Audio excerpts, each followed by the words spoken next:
Hi there. I'm Pastor Patty Axel.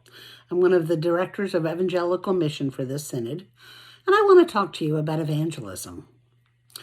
Ignite is a word immediately makes me think of fire and evangelism. Whether it be lighting up the coals on a grill for a feast of burgers and brats with friends, or lighting a fire under my backside to get me to do something that the Holy Spirit expects me to do.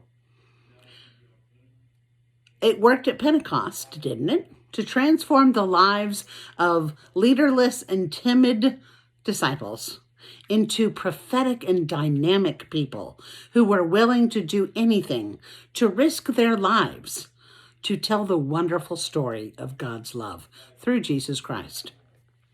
I look forward to the warmth that Love on Fire provides and the persuasive nature of that same fire to remove the barriers of my storytelling capabilities in this new year. Love is the basis for stories I want to tell, and the Holy Spirit will be the motivator for me to tell them to anyone who gets within earshot. Ignite is the theme for evangelism this year in our synod, as it reminds us of the powers of the Holy Spirit at Pentecost. Flames of fire alight on our heads and burn in our hearts as we share the stories of Jesus' love for us. I think of love as the foundational bedrock of our faith. Love compels us to share God's love in Jesus with others. And in those stories of the work of God in each of our lives, we strengthen our own faith and in the telling as we tell those stories to other people. Some of those others have stories of their own that strengthen our faith as well as they tell them to us. And some people don't have any stories at all. They've never known Jesus. And that is a wonderful invitation for us to step in and tell them what we know about Jesus.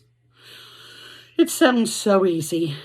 I know for myself that there are any number of things that keep me from opening my mouth and letting that good news flow forth. Funny, I open my mouth for numerous other reasons that aren't nearly as important. I'm not shy, as many of you who know me can attest. I often think, though, that maybe others don't want to hear what I have to say. If I don't try, I don't know, though, do I? This year, I invite you to try a new thing with me. My dear friend and coach, the Reverend John Mocco, introduced me to the powerful tool of Unbinding the Gospel by Martha Grace Reese. Unbinding Your Heart is the book that we're going to use first, though you're certainly welcome to buy the whole series to prepare. But Unbinding Your Heart is part Bible study and part 40 days of prayer in a small group. Some of you have already engaged in 40 days of prayer in your congregations, and you know how powerful it can be. If you haven't experienced the transformative power of small group prayer, you are in for a treat.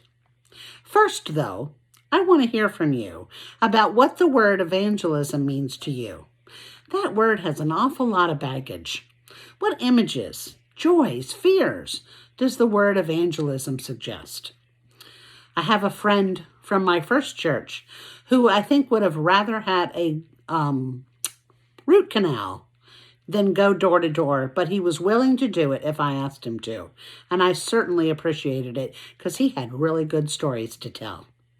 So unpacking the negative images of evangelism may be necessary before we reclaim the word to mean the good news of God's love for every single one of God's children. We are evangelical Lutherans, as our name suggests, but I know that I'm not always willing to share that good news as I should be. What is holding me back? What is holding us back as Lutherans in the Southeast who know the power of God's love and what it can do to transform lives? What is your story? Let's talk. We will be scheduling listening sessions to ask questions and get answers. We will listen to each other's stories. I look forward to what you have to say, and I want you to tell me your story. So pay attention. I'm going to put something up on the e-news next week with the dates and the times. There'll be Zoom sessions, so you can be safe. But I want you to Zoom in with me and talk to me about evangelism. Talk to me about what you have had experiences with, and let me know just how much it would take to change that attitude, if it's not really good, to something that you look forward to doing. Until then, shalom, my friends. Bye-bye.